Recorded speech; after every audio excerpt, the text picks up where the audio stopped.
falar sobre fé, esperança, embora pareça algo fácil, não é tão fácil assim. Porque muitas vezes a fé transcende o que aparenta ser os limites do homem. E a Bíblia fala que sem fé é impossível agradar a Deus. Mas ao mesmo tempo, uma pergunta que eu acho muito relevante é: o que é fé, afinal de contas? Fé é crer em alguma coisa? Como já dizia a letra do Paralamas do Sucesso, não é? A arte é de viver da fé, só não se sabe fé em quê. Nós somos um povo conhecido, um povo conhecido por termos fé. Nós temos fé, por exemplo, de que o Brasil vai melhorar, não é? Não é? Não senti muito ânimo, não é? Nós temos fé, por exemplo, que nesse período terrível de corrupção, alguém virá salvar a nossa pátria. Nós vivemos com fé. Nós temos fé, por exemplo, de que acordaremos pela manhã, não é? Vivos. E retomaremos a nossa vida. Inclusive, é necessário fé para, hoje em dia, fazer tantas coisas triviais da vida comum. Eu estava lendo uma matéria na Folha de um site do Banco do Brasil, que era um site falso, e cujo objetivo era recolher os dados das pessoas para aplicar golpes, não é? E o site era idêntico ao site do Brasil, do Banco do Brasil. Quando você, inclusive, escrevia lá os dados, não é, que o site lhe pedia, até o e-mail do celular ele pedia também. Extremamente confiável, digno de fé. As pessoas estavam fazendo as operações, estavam tendo as suas informações pessoais recolhidas por pessoas com má intenções. Mas você sabe como o site foi descoberto? Era tudo idêntico ao Banco do Brasil. Mas no finalzinho, no canto direito, estava escrito: ligue para nós, com I. Você entendeu? Isso estava errado. Ligue para nós. E aí o site foi descoberto. E as pessoas, então, que fizeram ali o seu senha e seu nome e senha, tiveram a chance de reclamar e a pessoa foi presa. Mas até então você joga com a fé, você vai porque você se garante, não é? Depositando ali a sua confiança de que aquela informação de fato é verdadeira. Isso é fé. A gente tem fé em tantas coisas, mas a fé que eu queria conversar com você hoje não é esse tipo de fé. Não é a crença de que a premissa X ou a proposição Y de fato ela se dará, mas é uma fé que transcende muitas vezes, eu diria, a compreensão daquele que coloca todas as expectativas em um mundo meramente físico. Para conversar sobre este assunto, o que é fé? Como ter uma fé de fato que agrada a Deus, que agrade a Deus? Eu convido você a abrir a sua Bíblia no Evangelho de Marcos, no capítulo 5, para que possamos ler a partir do versículo 21. Que tipo de fé agrada a Deus? Marcos, capítulo 5, versículo 21. E diz assim: quando Jesus voltou de barco para o outro lado, estando à beira-mar, uma grande multidão aglomerou-se perto dele. Então chegou um dos chefes da sinagoga, chamado Jairo, e logo que viu Jesus, prostrou-se aos seus pés. Ele rogava com insistência: minha filhinha está prestes a morrer. Rogo-te que venha e lhe imponhas as mãos, para que seja curada e viva. Jesus foi com ele. Uma grande multidão o seguia e o comprimia. Estava ali uma certa mulher que por 12 anos sofria de uma hemorragia. Ela havia sofrido muito nas mãos de vários médicos, tendo gastado tudo quanto possuía, sem obter melhora alguma. Pelo contrário, piorava. Tendo ouvido a respeito de Jesus, veio por trás dele, no meio da multidão, e tocou-lhe o manto. Pois pensava, se tão somente tocar-lhe as vestes, serei curada. Sua hemorragia estancou imediatamente, e ela sentiu no corpo que já estava curada de seu mal. Jesus logo percebeu que dele havia saído poder. Então virou-se no meio da multidão e perguntou, quem tocou as minhas roupas? Os seus discípulos lhe disseram, vês que a multidão te pressiona e perguntas, quem me tocou? Mas ele olhava em redor para ver quem havia feito aquilo. Então a mulher, atemorizada e trêmula, ciente do que havia acontecido, foi e prostrou-se diante dele e contou-lhe toda a verdade. E Jesus lhe disse, filha, a tua fé te curou ou te salvou, dependendo da versão. Vai-te em paz e fica livre desse mal. Enquanto ele ainda falava, chegaram pessoas da casa do chefe da sinagoga, a quem disseram, a tua filha já morreu, por que ainda incomodas o mestre? Percebendo isso, Jesus disse ao chefe da sinagoga, não temas, crê somente. E não permitiu que o acompanhassem, com exceção de Pedro, Tiago e João, irmão de Tiago. Quando chegaram à casa do chefe da sinagoga, Jesus viu o alvoroço dos que choravam e lamentavam muito. E entrando, disse-lhes, por que fazeis alvoroço e chorais? A menina não está morta, mas dormindo. E começaram a rir dele. Ele, porém, fez com que todos saíssem, tomou consigo o pai e a mãe da menina e os que haviam acompanhado, e entrou onde a menina estava. E tomando-a pela mão, disse, Talita cumi, que quer dizer, menina, eu te ordeno, levanta-te. Então a menina, que tinha 12 anos de idade, levantou-se imediatamente e começou a andar, e todos foram tomados de grande espanto. E ele lhes ordenou expressamente que a ninguém contassem, ou que ninguém soubesse disso, e mandou que dessem de comer a menina. É uma história peculiar nos evangelhos, porque é um milagre dentro de um outro milagre. Jesus está voltando, não é? De barco, atravessando o rio, e ele havia, para o lado de Genezaré, expulsado um demônio de um corpo de um rapaz, que havia há muito tempo possuído por esse espírito, e morava nos cemitérios, e se cortava e se lançava ao fogo. E quando Jesus assim impõe a sua autoridade sobre aquele espírito, e o espírito pede para que Jesus permitisse que ele entrasse nos porcos, esses porcos se lançaram do abismo e se mataram, não é? Houve um certo tumulto naquela terra. Então as pessoas pediram para que Jesus fosse embora de lá, porque estava trazendo certo caos para aquela comunidade que já tinha sua maneira de viver. Aquele menino fica e Jesus o impede de segui-lo, até porque o lado de lá do rio era o lado onde as pessoas que viviam lá eram pessoas misturadas, não judeus puros, tanto que cuidavam de porcos, que para o judeu é algo inadmissível por causa da impureza do animal segundo a sua religião. Jesus impede aquele menino de ir com ele, porque sabia que ele teria dificuldades do outro lado do rio. E assim aquele rapaz fica, e ele fica ali anunciando ou contando, dando testemunho das coisas que Jesus havia feito na sua vida e a maneira com que ele havia sido liberto. Quando Jesus volta e atravessa o rio para o lado de cá, uma multidão o espera. E os 3 evangelhos vão ser unânimes em dizer que a multidão era tamanha que não havia como Jesus andar.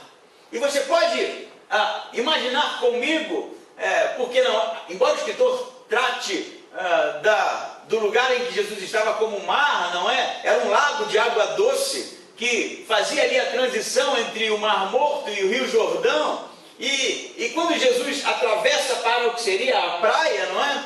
Ali naquele pequeno porto, daquela pequena cidade, havia uma multidão esperando ele, porque já sabia, já conhecia os feitos. Então eles ali, abarrotados, não é?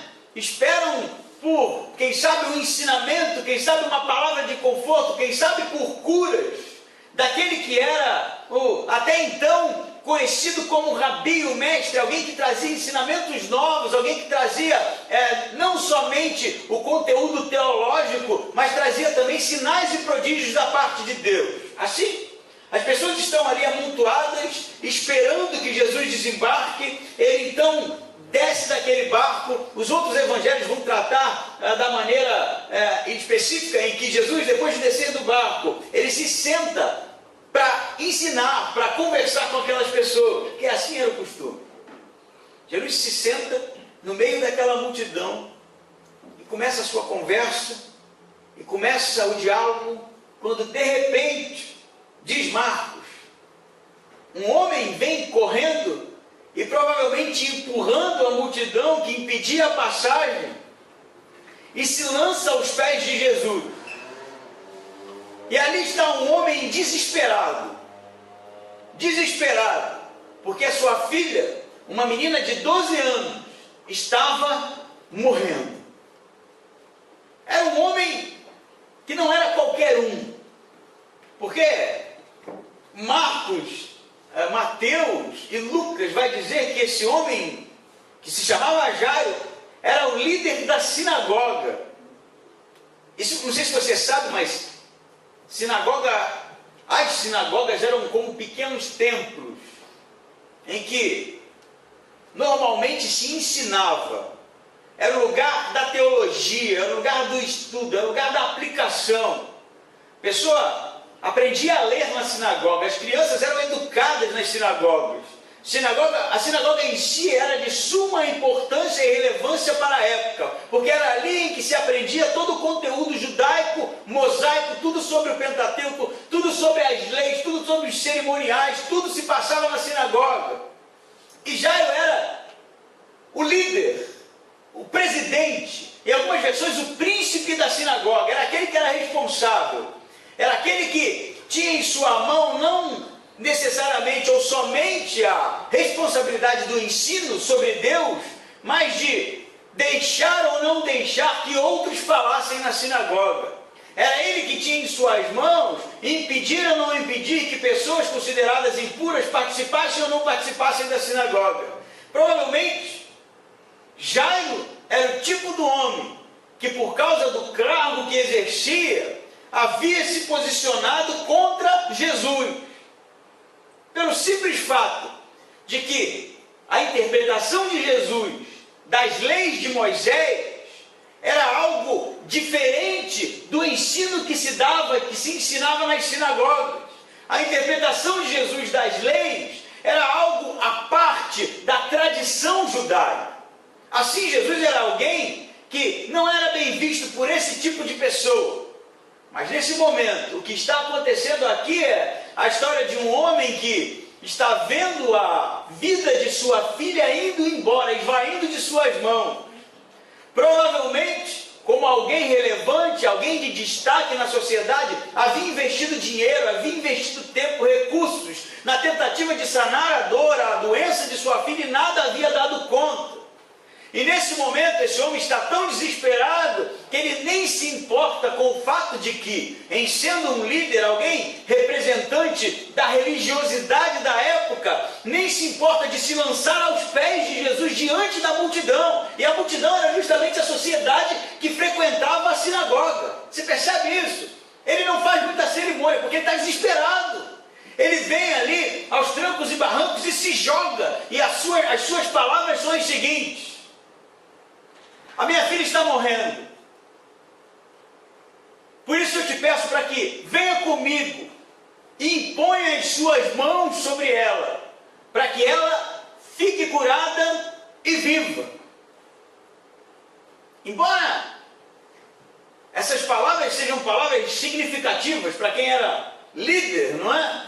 e provavelmente aquele gesto de se lançar aos pés de Jesus iria fazer a diferença no sentido de que muitos teriam que se posicionar agora que o líder da sinagoga se posicionou diante de Jesus, que era tão mal visto pelos líderes religiosos. Mas eu quero que você atente para um detalhe. Havia fé nesse homem. A fé de que Jesus poderia ir até a sua casa e impor as mãos, e de que a sua filha poderia ser curada e viver. Mas a sua fé, ou a fé de Jairo, não é como a fé do centurião, por exemplo, que chega para Jesus, mesmo não sendo judeu, e diz: mestre, o meu filho está morrendo, o meu servo está morrendo, e eu sei que se tu só quiseres, se tu só dizeres que ele será curado, nem precisa ir na minha casa. Não foi assim? Jesus ainda vai dizer que nunca se viu tamanha fé em Israel, mesmo vindo de um romano. Jairo não é assim, embora Jairo tenha um elemento fé no seu discurso, a sua proposição, e eu quero que você atente isso, uma proposição é um conjunto de afirmações, de premissas. Ela contém algo que parece fazer-nos entender que Jesus era uma ferramenta no molde, ou nos moldes dos profetas do Antigo Testamento, que era assim que eles faziam. Eles impunham as mãos para que, através do profeta, na imposição de mãos, Deus agisse e curasse. É isso que Jairo está falando. Jairo não tem uma fé que confia que Jesus em si tem o poder de curar. A fé de Jairo consiste no fato de que, diante do seu desespero, se Jesus for impor as mãos, pode ser que Deus, através dele, cure. Eu não sei se você está percebendo a diferença, mas na concepção de Jairo, Jesus não detém o poder para curar, ele é uma ferramenta para a cura. Não porque Jairo estivesse de alguma forma simpatizando com Jesus, mas porque não lhe resta outra opção.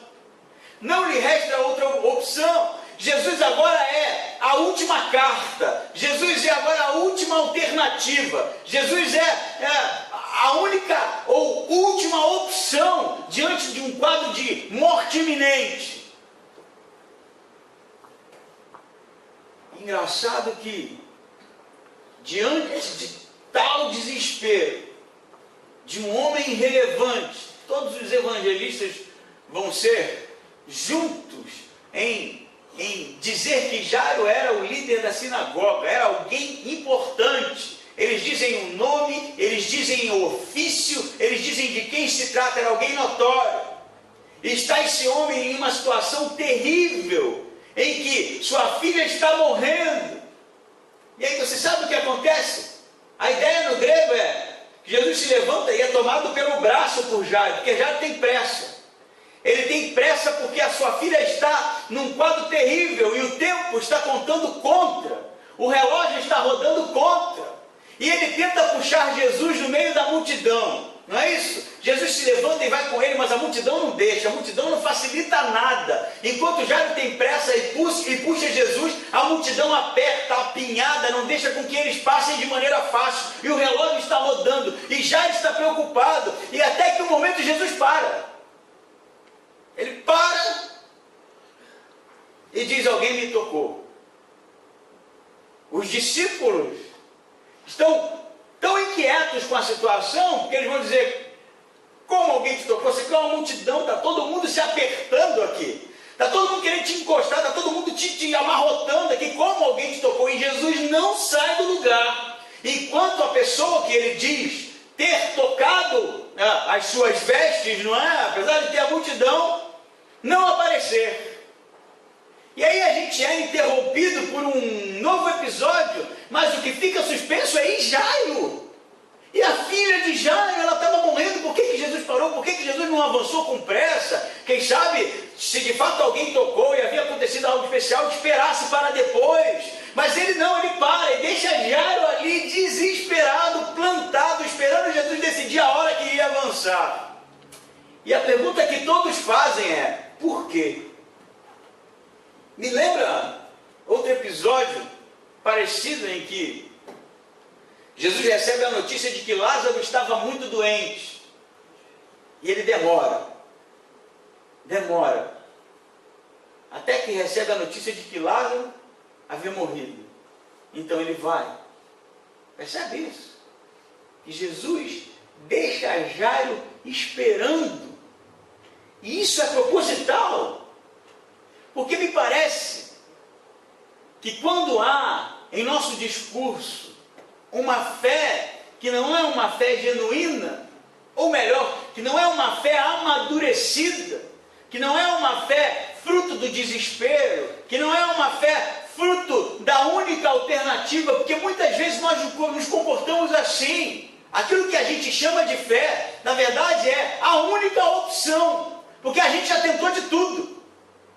Sabe do que eu estou falando? Já tentou de tudo, já gastou os recursos, já gastou o tempo, já arriscou as possibilidades, já arriscou as opções. E aí, quando nada mais resta, quando não temos mais possibilidades, aí quem sabe nos dirigimos a Deus em vista do que é a nossa vida sem as ferramentas ideais e pedimos: ó Pai, me ajude, porque eu não sei mais o que fazer. Quantos aqui já não se comportaram dessa forma? Às vezes a gente gasta todo o tempo, todo o recurso, mas esquece de colocar a esperança num Deus verdadeiro que pode todas as coisas antes disso. Antes disso. E aí o que a gente chama da fé não é fé, é desespero. E aí o que a gente chama de fé não é fé, é uma esperança única porque não temos mais como resolver. E aí o que a gente chama de fé não é fé, é fideísmo, como conversávamos na escola bíblica. Sabe a diferença de fé e fideísmo? A fé é uma crença calcada unicamente no sobrenatural. Não precisa haver razões, não precisa haver fatos, não é necessário o uso do intelecto.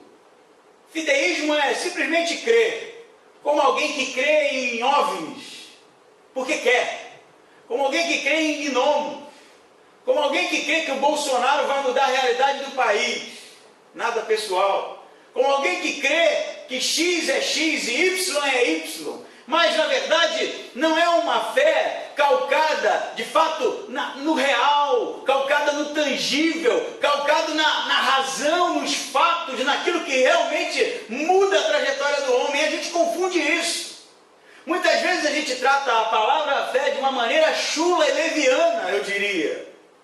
Porque é um conjunto de crenças não justificado. É aquilo que a gente decidiu crer, porque é conveniente. Você entende? É como dizer, vai com Deus. É como dizer, graças a Deus. É como dizer, acredito em Deus. Isso não é fé. Fé não é dizer, Deus, Ele vai dar um jeito nisso. Fé não é dizer isso. Fé é fidelidade. A palavra fé no grego vem de pistos, que significa fidelidade. Fidelidade é convicção de que aquilo de maneira alguma vai falhar. Fidelidade no conceito, ou conceituadamente por trás da palavra fé, é alguém que confia plenamente, sem sombra de dúvida. Fé e fidelidade é uma palavra que nos remete a uma confiança total e plena de que de fato aquilo não falhará. Mas não é essa fé que Jairo tem. Jairo já tentou de tudo. E a minha pergunta para você é: que tipo de fé habita no seu coração? É a fé de que Deus existe? Não quero estragar esse teu tipo de fé. Esse é o mínimo. A fé em que Deus existe é uma questão de inteligência. Que tipo de fé que você tem em Deus? É como confiar, por exemplo, que se você jogar na loteria tem uma chance de você ganhar? Que tipo de fé você tem em Deus? É uma fé da boca para fora? É simplesmente uma afirmativa sem conteúdo? Pois é isso que Jesus está tratando aqui. Porque uma fé que é uma fé madura, a fé que agrada a Deus, é de fato a convicção de que Deus pode realizar todas as coisas. É a segurança de que Deus fará a maneira dele, mas Ele pode, e nós confiamos. É a certeza de que, de fato, Deus é aquele que sonda todos os corações e tem todo o poder para resolver qualquer problema, por isso não confiamos em outra coisa. Porque muitas vezes o que Deus vai fazer com a gente é o que Ele fez com Jairo. Ele vai deixar a gente em off, esperando, pacientemente esperando. Porque esse tipo de fé, que é uma fé sem conteúdo, é uma fé impaciente. É a fé que precisa que Deus haja urgentemente. É a fé que tem pressa. É a fé que é utilitarista. É a fé que precisa de ver a coisa acontecer o mais rápido possível. E a fé saudável não funciona assim. A fé saudável é aquela que, depositada em Deus, aguarda esperançosamente o tempo do Pai, a maneira dele, sem levantar as mãos para tentar resolver a sua maneira. Você entende? O que Jesus está fazendo com Jairo é tratando a fé desse homem. Se ele confia mesmo que eu posso impor as mãos sobre a filha dele e curá-la, então ele confia que eu posso fazer isso no meu tempo, não no dele. Se você confia mesmo que Deus pode realizar coisas na sua vida, que Deus pode resolver algumas coisas que muitas vezes olhamos com olhos incrédulos, você aguarda, você espera, porque Ele sabe o que é melhor. Isso é diferente de dizer que crê. Isso é diferente de dizer que confia, desconfiando, de dizer que crê de maneira incrédula, de dizer que tem fé de maneira cética. Isso é confiança integral. Esse homem vai ficar esperando, e tem alguns elementos nesse texto que eu acho interessantíssimos, não é? A menina tem 12 anos de idade e está padecendo, né? Mas de repente surge do meio do povo uma mulher que sofre há 12 anos também. Há 12 anos ela tem um problema gravíssimo de enfermidade. E o texto vai dizer, o escritor vai nos dizer que ela tem um sangramento que a acompanha já há 12 anos e que ela gastou todos os recursos, procurou todos os médicos, muito parecido com Jairo, não conseguiu resolver, na verdade piorou. Nós não temos aqui como afirmar que tipo de sangramento, mas o fato era que ela sangrava constantemente. E isso fazia dela impura para qualquer tipo de cerimonial, para qualquer tipo de festividade, para qualquer tipo de ensino na sinagoga. Uma mulher com esse tipo de problema era uma mulher que era imprópria. Porque, não sei se você conhece a história do Antigo Testamento, na tradição judaica, na religião judaica, a mulher quando menstruava, ela tinha que ser retirada da sociedade. Ela tinha que ficar num processo de purificação cerimonial. Ela não poderia tocar ninguém. Ela não poderia ter nenhum tipo de contato até que aquilo passasse. E você vai dizer assim, caramba, que coisa machista, não é? Muitos teólogos vão dizer que o que Deus estava fazendo ali, quando assim estabeleceu, era por conta do povo estar atravessando o deserto, não é?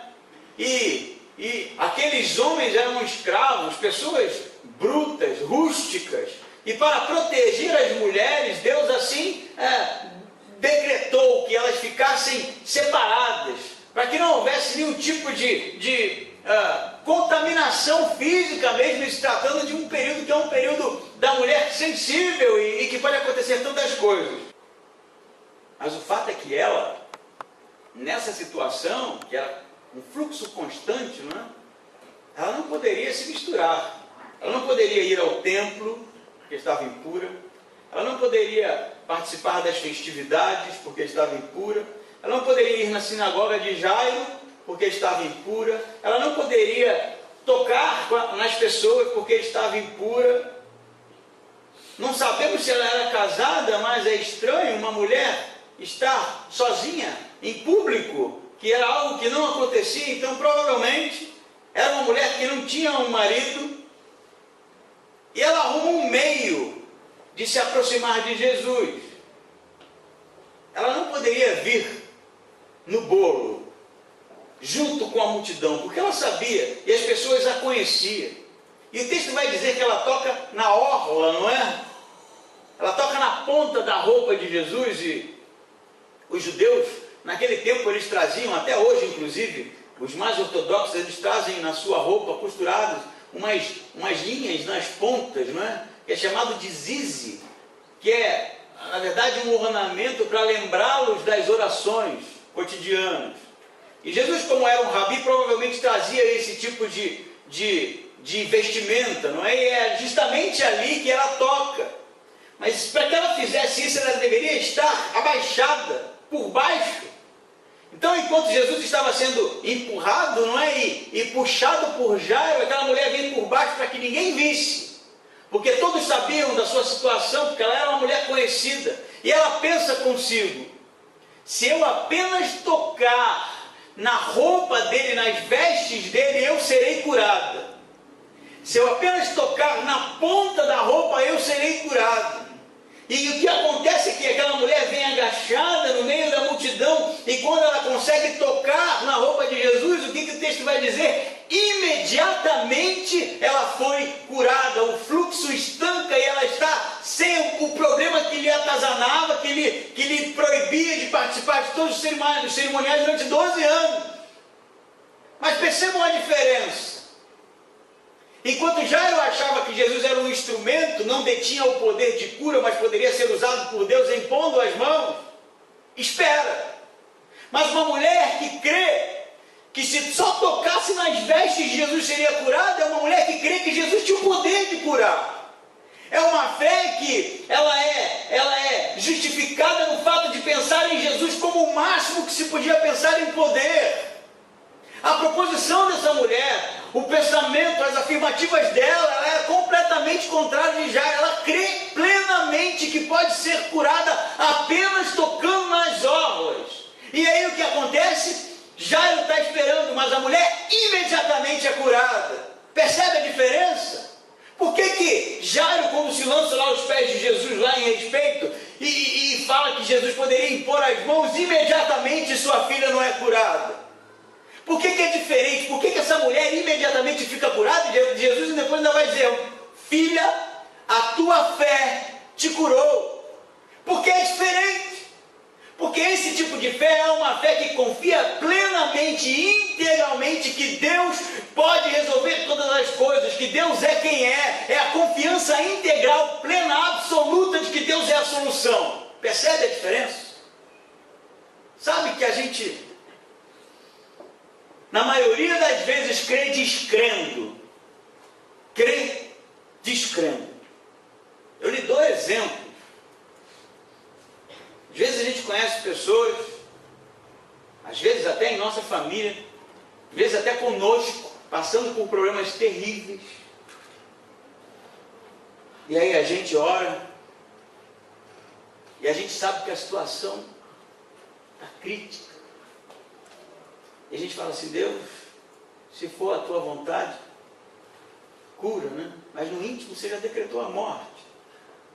Sabe disso? Você olha a impossibilidade, mas você tem um discurso. Deus pode tudo. A gente ora, sabe? Deus, se tu puder, né? Vai ser bom, mas que seja feita a tua vontade. Isso é ceticismo. A gente às vezes erra porque a gente quer responder em nome de Deus. A gente acha que Deus já não vai curar antes mesmo de orar. No coração da gente há um ceticismo, diferente do discurso. Ah, Deus, eu sei que tu pode, mas que seja feita a tua vontade. A gente só fala isso. E você percebe que no texto, claro que se Deus quiser, ele vai resolver. Se não quiser também não vai, nós sabemos disso. Mas o que vai fazer a diferença no texto é o tipo ou a maneira com que a pessoa direciona a sua fé em Cristo. Eu quero dizer uma coisa para você. Quando você for orar, quando você for elevar sua voz a Deus, vá com fé. Deposite toda a expectativa e confiança nele, que ele pode resolver. Não tenha vergonha de dizer que esse é o desejo do seu coração. Pai, eu desejo, o meu desejo é que ele seja curado, e eu confio que o Senhor pode curar, eu confio que o Senhor pode resolver, eu confio absolutamente que a tua vontade é poderosa e pode sanar qualquer problema, mas sem medo. Não decrete a morte ou a não cura antes de Deus falar, mas sempre segundo a vontade dele, porque vai ter tempo como já que ele não vai resolver. E quando ele não resolve, não é porque ele não te ama, é porque ele está cuidando de você. Você sabe que muitas vezes quando as coisas acontecem na nossa vida, a maioria delas, e a gente está sofrendo, e a gente está frustrado, e Deus não resolve, é porque na maioria das vezes quem precisa da cura não é o outro, não, é você. É você que está sendo tratado, é você que está sendo curado. Por isso que Deus muitas vezes deixa a gente em off, esperando mesmo, para que alguma coisa amadureça, para que alguma coisa cresça no nosso relacionamento com Ele. Porque quando a gente se dirigir com a fé verdadeira, com a fé genuína, com a confiança de que Deus pode resolver todas as coisas, todos os problemas, que não há limites para o que Deus pode fazer, aí sim estamos amadurecidos, independente da resposta dele. Isso é muito diferente. É muito diferente de uma oração cética, que apenas despeja o discurso, de uma oração impaciente, de uma fé impaciente, utilitarista, que precisa do imediato, para uma fé que aguarda esperançosamente. A definição de fé em Hebreus é linda. É a convicção das coisas que se esperam. É convicção. Não é esperar. É ter convicção de algo que não se pode ver, mas se espera, convicto. E a gente tem falhado. Eu vou te ser mais pessoal nisso. Eu acho que a nossa denominação tem falhado.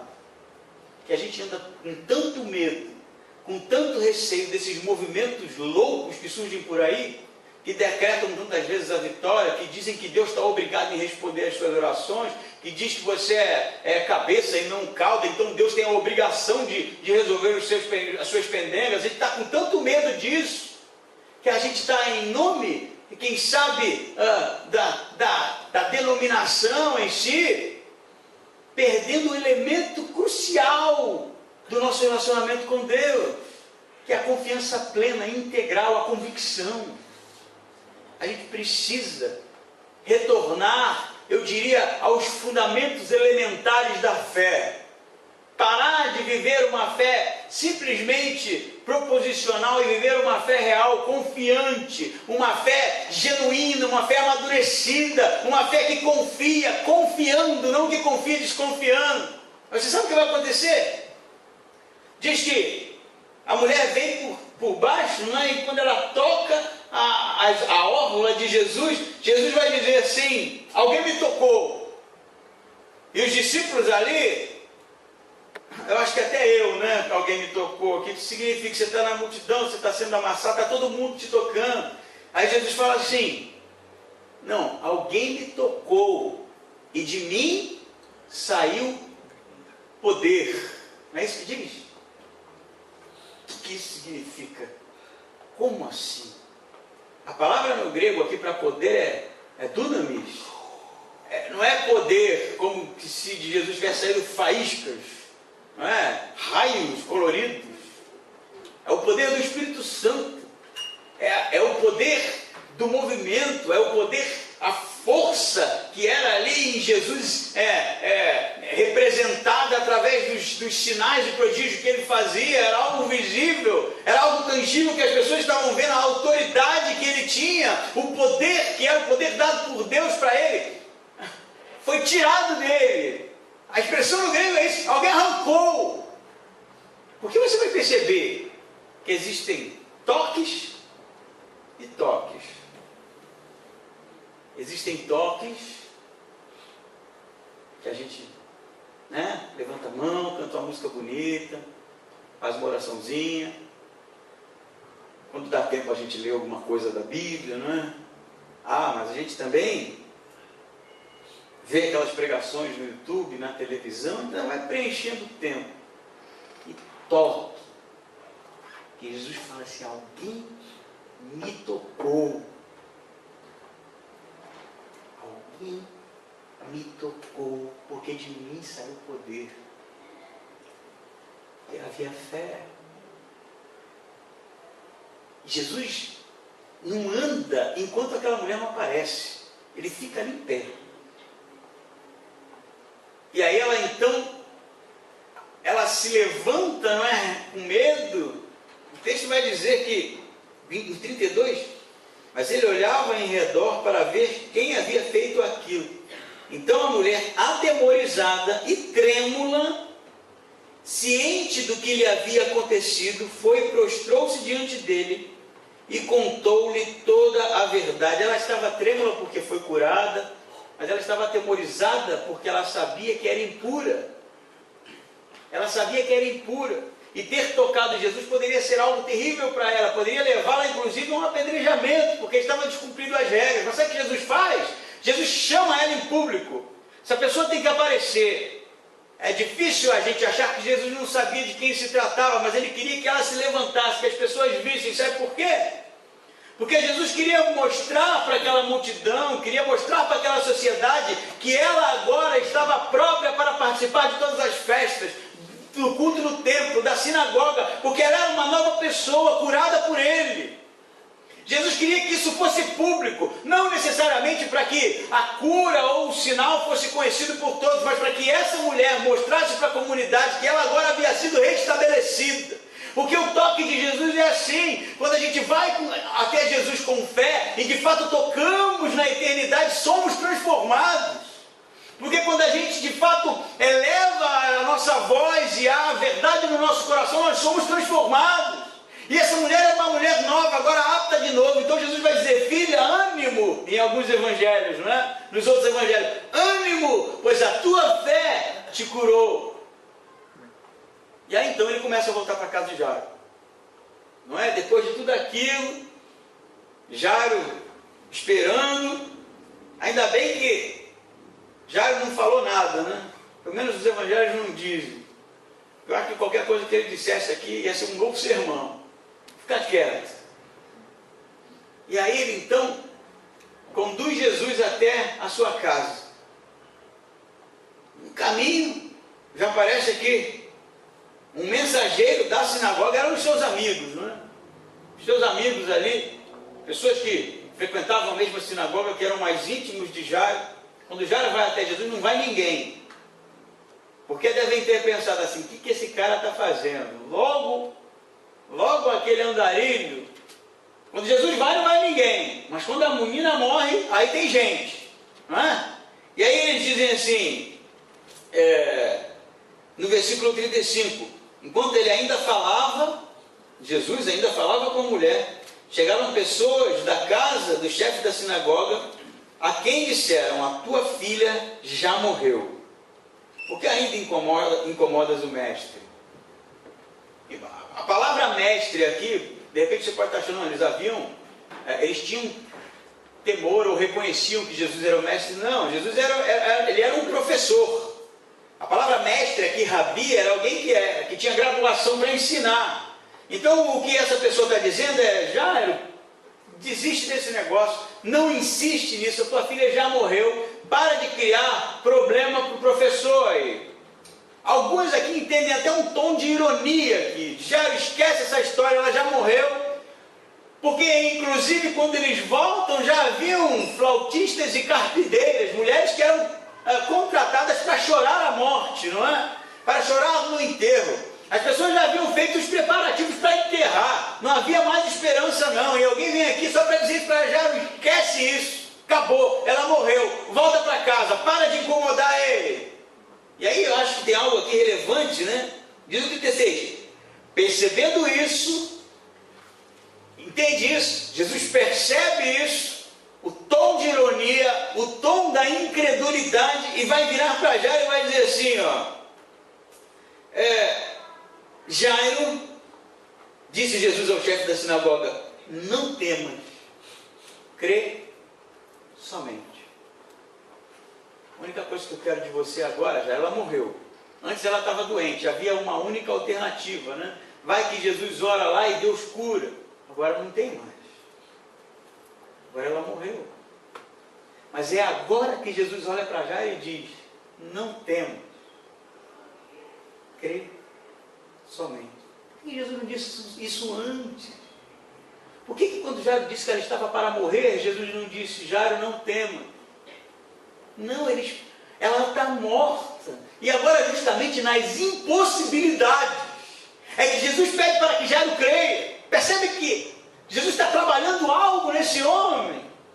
Jesus não pode ser a última possibilidade, ele tem que ser a primeira. Jesus não pode ser a última alternativa, ele tem que ser a primeira alternativa. Jairo, não temas, crê somente, diz Jesus. E ele volta, na verdade, seguindo Jairo rumo à sua casa, e chega lá, o escritor vai nos dizer, no versículo 38, não é? Que quando chegaram à casa do chefe da sinagoga, Jesus viu o alvoroço dos que choravam e lamentavam muito. A palavra no grego aqui para alvoroço é torubos. Na verdade, não era um alvoroço, ela morreu. Eles estavam gritando, porque era para isso que essas mulheres eram pagas.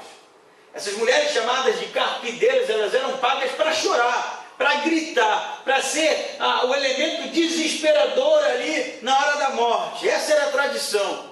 E assim cada um que chegava era tocado pela flauta triste que tocava, como os outros evangelhos vão dizer, porque haviam 2 flautistas pelo menos, tocando uma melodia bem triste, e essas mulheres que gritavam e rasgavam as vestes e faziam lá um pequeno show em nome da morte. Jesus, quando chega lá, ele vê a ideia do alvoroço aqui, a ideia de um tumulto. Está tumultuado, o negócio está caótico, e está todo mundo gritando, não é? Então Jesus diz assim no 39, por que vocês estão fazendo isso? Por que vocês estão chorando, tumultuando? Ele está falando para as carpideiras, para essas mulheres que zumbavam o negócio. Por que vocês estão criando isso? Ela não está morta, apenas dorme. Apenas dorme, porque para o judeu a morte e dormir era a mesma coisa. Apenas dorme, porque para Jesus não é impossível. Para Jesus, a morte não é nada, além de um sono, que ele pode despertar a hora que ele quiser. E você sabe o que ele vai fazer? Quando ele diz isso, que ela não está morta, mas dormindo, o 40 diz que começaram a rir dele. A expressão no grego é katagelon, não é necessariamente rir, mas zombar. Quando Jesus diz que ela não está morta, o que passa na cabeça dessas pessoas, ele não sabe ainda. Ele não sabe que ela morreu. E agora que ele vai queimar o filme dele, porque ele vai vir aqui com seus malabarismos, né? Com seus efeitos especiais, com as suas curandices, e ele vai se deparar com uma mulher morta. E aí todo mundo vai ver que esse cara, na verdade, não é nada daquilo que ele diz que é. Por isso que eles zombam. Jesus diz, ela não está morta, mas todo mundo sabia que ela estava morta. Eles zombam, eles riem. E aí Jesus então expulsa todo mundo dali, manda sair todo mundo, né? E os familiares, o pai e a mãe, eles consentem nisso e eles tiram todos daquela sala. Jesus então entra, não é? No versículo 40 diz que depois que eles começaram a rir, Jesus fez com que todos saíssem. Tomou consigo o pai e a mãe da menina e os que haviam acompanhado, e entrou onde a menina estava. E agora eu quero que você preste atenção, toda a atenção ao que diz esse versículo. E tomando-a pela mão, tocar num cadáver era impuro. Tocar num morto era impureza. Se você tocasse num morto, você estava impróprio, estava contaminado. Ia ter que passar por inúmeros cerimoniais de purificação para poder estar apto de novo. Mas aquilo que Jesus toca, ele purifica. Aquilo que Jesus toca, ele transforma. Ele não pode ser contaminado. Ele é aquele que purifica. E aí o cenário é bem esse aqui. A menina está deitada, morta. Entrou o pai e a mãe. Estão ali Pedro, Tiago e João. E de repente Jesus se dirige para o cadáver da menina. Toma ela pela mão, e a expressão aqui é tão interessante que todos os evangelistas mantiveram as palavras de Jesus na língua original, no aramaico. Jesus diz para ela, Talita cumi, que quer dizer, menina, eu te ordeno, levanta-te. Talita cumi, eu te ordeno, levanta-te, porque quando Jesus ordena, não há nada que possa impedir. Porque diante da ordem, do decreto, daquele que é o Deus feito carne, nada pode, na verdade, impedir. Tudo deve se submeter, porque Ele é o Senhor da vida, Ele é o Senhor da morte, Ele é o Senhor do cosmos, Ele é o Senhor de tudo. E não há impossíveis para Ele. Por isso Ele toma aquela menina pela mão e diz aos evangelistas que o Espírito volta ao corpo e ela se levanta e passa a andar. Você crê? Você crê?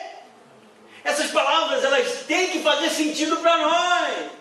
No tempo do desespero, no tempo dos problemas, no tempo da desavença, no tempo do sofrimento, a voz de Jesus tem que sempre estar sendo ouvida pelos nossos ouvidos. Talita cumi, eu te ordeno, levanta-te, porque Ele vai ser aquele que vai morrer e vai vencer a morte. Ele é a ressurreição e a vida, Ele é o tudo, e não há outro jeito de se relacionar com Ele a não ser confiando que Ele é o tudo de fato.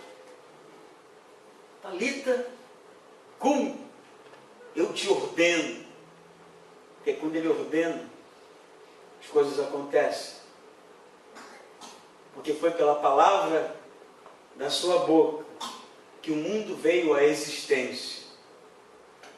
Quando Ele fala, as coisas acontecem e se submetem.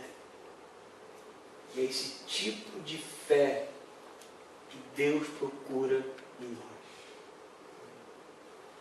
Só esse, não há outro.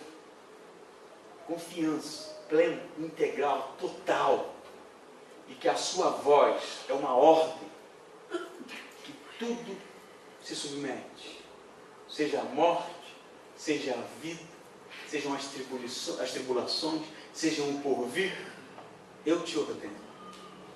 Meu desafio a você é amadurecer o seu relacionamento com Deus, a sua crença em Deus. Eu desafio a você a parar de crer com ceticismo, crer com descrença, e entregar de fato todas as expectativas, fazer de Jesus o centro, o primeiro, o tudo.